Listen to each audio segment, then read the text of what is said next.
चलिए सबसे पहले रुक करेंगे, इस बीच आ रही है एक बड़ी खबर की ओर। बड़ी जानकारी आपको यहां पर बता देते हैं। शिमला से जेसीसी की बैठक जारी। जी हां, जेसीसी की बैठक जो है वो जारी है और आपको ये भी जानकारी दे दें, कर्मचारियों के मुद्दों पर जो चर्चा है वो हो रही है। इस वक्त की बड़ी खबर आपको बता दें,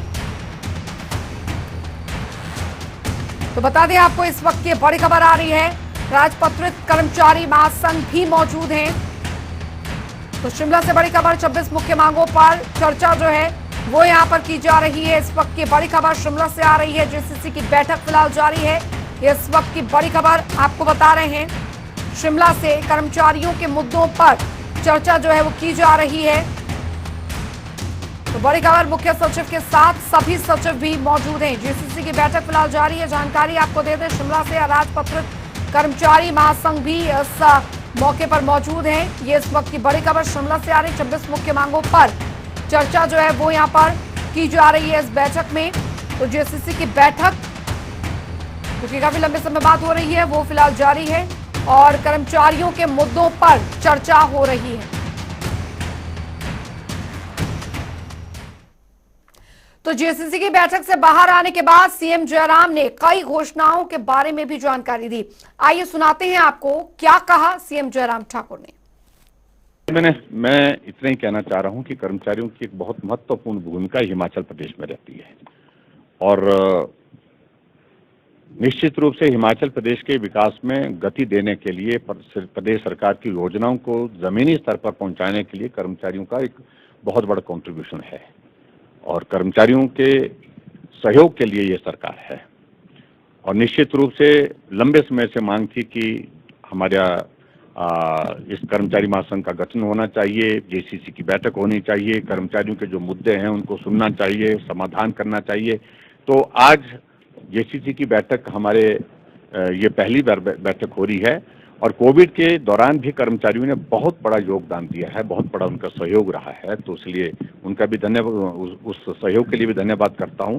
आज मैंने जेसीसी की बैठक में कुछ बातों का जिक्र किया है जिसकी डिटेल आपको सारी मिल जाएगी लिखित रूप से, क्योंकि वो सारी टेक्निकल चीज़ें भी उसमें हैं कुछ चीज़ों को लेकर के।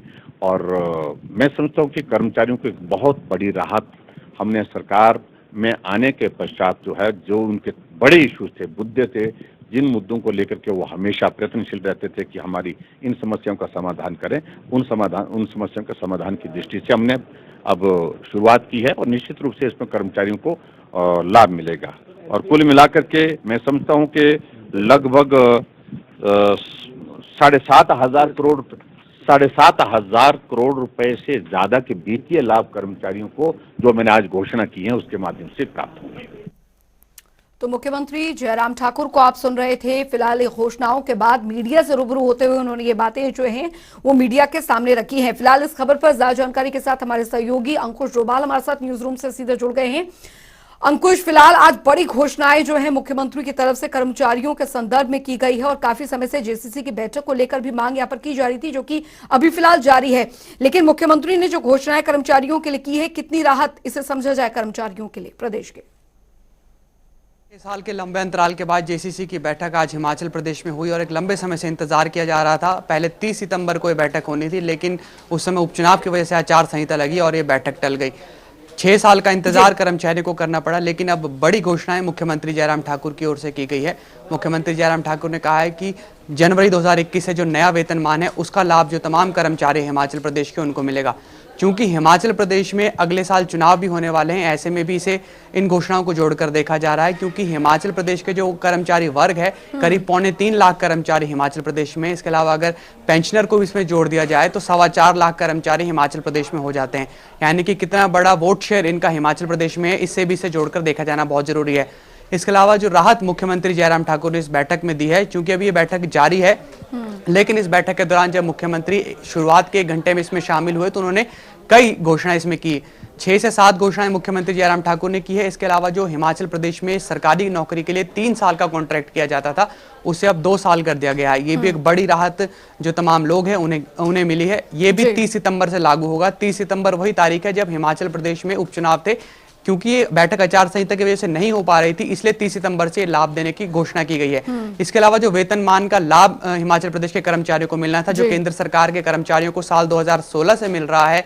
इसके अलावा बात अगर पंजाब की जाए तो पिछले साल से ये वेतनमान वहां के कर्मचारियों को मिल रहा है, और हिमाचल प्रदेश हमेशा से ही पंजाब के वेतनमान को जो है वो फॉलो करता आया है। ऐसे में अब यहाँ पर जो हिमाचल प्रदेश के कर्मचारी, उन्हें यह लाभ मिलने वाला है। जनवरी 2021 से लाभ मिलेगा। 7,500 करोड़ का वित्तीय देनदारी हिमाचल प्रदेश की इससे बढ़ जाएगी, क्योंकि अभी हिमाचल प्रदेश पहले से ही 50,000 करोड़ के लोन में डूबा हुआ है, कर्ज में डूबा हुआ है।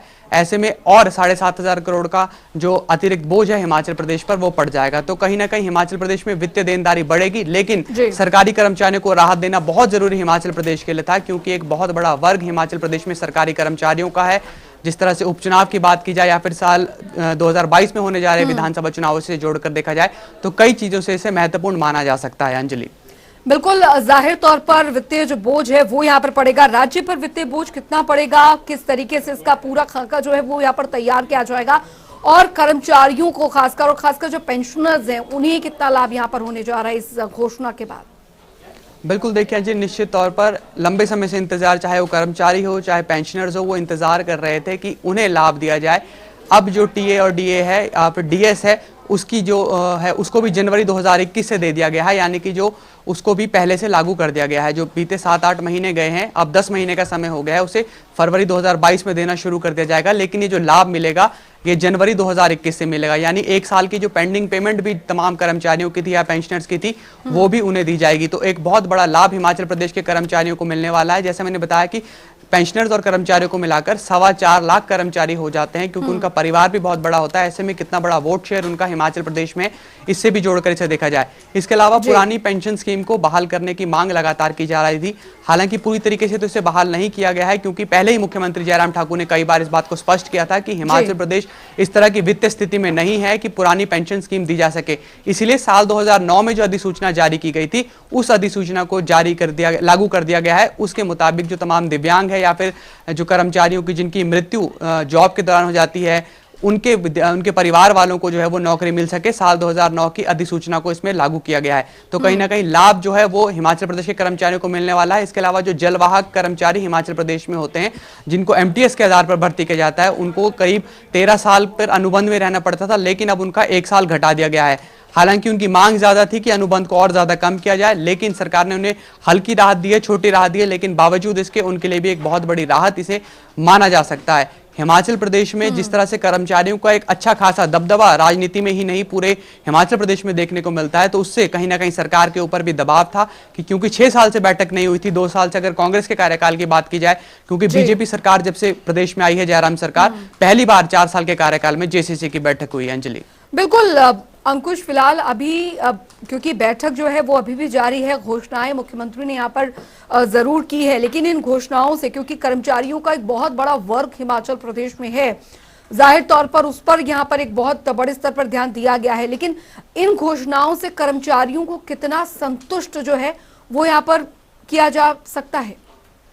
बिल्कुल देखिए अंजलि, संतुष्ट का आपने बात की कि संतुष्टि, हर वर्ग को संतुष्ट करना सरकार के लिए भी संभव नहीं होता, लेकिन बावजूद इसके सरकार लगातार ये कोशिश करती है कि जो तमाम कर्मचारी हैं, चाहे वो ग्रेड ए हो, ग्रेड बी हो या ग्रेड सी हो या फिर कॉन्ट्रैक्ट कर्मचारी हो, इसके अलावा करुणामूलक का मुद्दा हिमाचल प्रदेश में है, इसके अलावा जो एमटीएस कर्मचारी उनका मुद्दा हिमाचल प्रदेश में, तो सभी को थोड़ी थोड़ी राहत देकर कोशिश ये की गई है कि सभी को राहत दी जाए, क्योंकि बहुत लंबे समय से मांग की जा रही थी कि सरकार उन्हें राहत दे, क्योंकि वो बहुत लंबे समय से सरकार की सेवाएं कर रहे हैं। जिस तरह से मुख्यमंत्री जयराम ठाकुर ने भी खुद बाहर आकर यह बात कही कि कोरोना संकट काल में कर्मचारियों का बहुत ज्यादा सहयोग सरकार को मिला है, ऐसे में सरकार को चाहिए था कि सरकार उन्हें कुछ ना कुछ तोहफा दे। इसके अलावा बात अगर अभी जो मौजूदा रूप में बैठक चल रही है, तो मुख्य सचिव इस बैठक की अध्यक्षता कर रहे हैं, जो तमाम विभाग के सचिव हैं वो इसमें मौजूद है। 26 सूत्रीय मांग पत्रों पर जो है वो यहाँ पर चर्चा चल रही है। इसके अलावा केवल वित्तीय लाभ की ही जो कर्मचारियों की मांग थी वो नहीं थी, ये भी मांग की जा रही थी कि अगर भविष्य में कर्मचारियों से जुड़ी हुई कोई भी संशोधन किया जाता है या कोई नया कानून लाने की, नियम लाने की बात की जाती है, तो महासंघ के कर्मचारियों को उसमें जोड़ा जाए,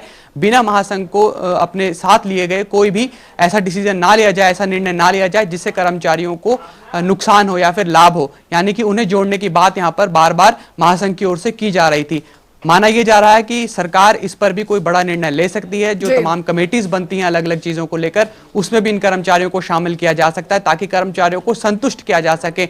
जिस तरह से मैंने बताया कि 4.25 लाख कर्मचारी हिमाचल प्रदेश में है पेंशनर्स को मिलाकर, तो एक बड़ा वर्ग है और बड़े वर्ग को संतुष्ट करने की कोशिश में मुख्यमंत्री जयराम ठाकुर और उनकी सरकार नजर आ रही है। अंजलि, जाहिर तौर पर, और आज इसका जिक्र जो है खुद मुख्यमंत्री जयराम ठाकुर मीडिया के सामने करते दिखे। उन्होंने कहा कि हमारी सरकार जब से आई तब से हमने कभी कोई भेदभाव के तहत काम यहाँ पर नहीं किया, पूरी पारदर्शिता के साथ काम किया। यहाँ तक कि कर्मचारियों की भी उन्होंने तारीफ की, कोविड काल में किस तरीके से पूरी निष्ठा के साथ कर्मचारियों ने काम किया, इसका भी जिक्र यहाँ पर किया है। लेकिन इसको भी अंकुश हमें ध्यान में रखना होगा क्योंकि अगले साल के अंत में हिमाचल में चुनाव भी हैं और जाहिर तौर पर क्या इन घोषणाओं को उससे भी जोड़कर देखा जा सकता है? निश्चित तौर पर जी देखिए, सरकार या नेता जो भी काम करते हैं उसमें निश्चित तौर पर राजनीतिक लाभ देखे जाते हैं और अगले साल चुनाव है, इसलिए सरकार उसे भी साधने की कोशिश में लगी हुई है कि वो जो प्रयास इस तरह से किए जाए, जो घोषणाएं इस तरह से की जाए ताकि साल 2022 में उसका लाभ मिल सके। जिस तरह से हम लगातार पंजाब का जिक्र कर रहे हैं क्योंकि अगले साल पंजाब में भी चुनाव होने जा रहे हैं, वहां पर वेतनमान जो दिया जा रहा है कर्मचारियों को, उसकी मांग लगातार कर्मचारी कर रहे थे। हमने देखा कि वहां पर किस तरह से अरविंद केजरीवाल कई घोषणाएं करते लेकिन वो भी ओल्ड पेंशन स्कीम का जिक्र नहीं करते हैं। ओल्ड पेंशन स्कीम देना आसान नहीं है क्योंकि इससे जो तमाम राज्य है और जो राज्य का कोष है, राजकीय कोष है, उस पर ज्यादा दबाव पड़ता है। ऐसे में सरकार ये कोशिश कर रही है कि ओल्ड पेंशन स्कीम को कहीं ना कहीं रोका जाए। सरकार जो लगातार कर्मचारी सरकार से मांग कर रहे हैं ओल्ड पेंशन स्कीम की, सरकार कर्मचारियों को समझा सके कि ओल्ड पेंशन स्कीम को देना संभव नहीं है क्योंकि लगातार ये बात कही जा रही थी। मुख्यमंत्री ने पहले ये स्पष्ट कई मंचों पर कर दिया है कि हिमाचल प्रदेश ऐसी स्थिति में नहीं है कि old pension scheme Himachal Pradesh में लागू की जा सके, लेकिन बावजूद इसके जो कर्मचारी महासंघ हो या फिर अराजपत्रित कर्मचारी हिमाचल प्रदेश के हो, वो लगातार ये मांग कर रहे हैं कि ओल्ड पेंशन स्कीम का लाभ हिमाचल प्रदेश दे। लेकिन सरकार ने पहले भी स्पष्ट किया कि अगर ओल्ड पेंशन स्कीम, पुरानी पेंशन स्कीम की बहाली अगर हिमाचल प्रदेश में करनी है तो केंद्र सरकार से इस संदर्भ में बात करनी पड़ेगी। ये हिमाचल प्रदेश के हक में ये बात नहीं है। लेकिन बावजूद इसके अगर ये तमाम बातें हो भी जाएं तो हिमाचल प्रदेश इस वित्तीय स्थिति में नहीं है। जिस तरह से मैंने पहले भी बताया कि 50,000 करोड़ का लोन हिमाचल प्रदेश के ऊपर है और अब 7,500 करोड़ की वित्तीय देनदारी और हिमाचल प्रदेश में बढ़ जाएगी, यानी कि बोझ लगातार बढ़ता चला जा रहा है। और अगर बात कोरोना की जाए कि कोरोना में हिमाचल प्रदेश में क्योंकि पर्यटन कारोबार ठप हो गया था, 7.5% हिस्सा पर्यटन कारोबार का है, यानी कि जो कमाई हिमाचल प्रदेश की थी वो कहीं ना कहीं कम हो रही थी और जो बोझ था वो लगातार बढ़ता चला जा रहा था। तो सरकार को इस बात पर भी ध्यान देना है कि हिमाचल प्रदेश की आय को बढ़ाया जाए और जो इस तरह का बोझ है उसे कम किया जाए, क्योंकि सरकार को लगातार विपक्ष भी इसी बात पर घेरता रहता है कि जब मुख्यमंत्री जयराम ठाकुर जाएंगे तो एक बड़ा कर्ज जो है वो हिमाचल प्रदेश पर छोड़कर जाएंगे। अंजलि, चलिए, बहुत बहुत शुक्रिया अंकुश डोभाल इस विस्तार पूर्वक जानकारी के लिए।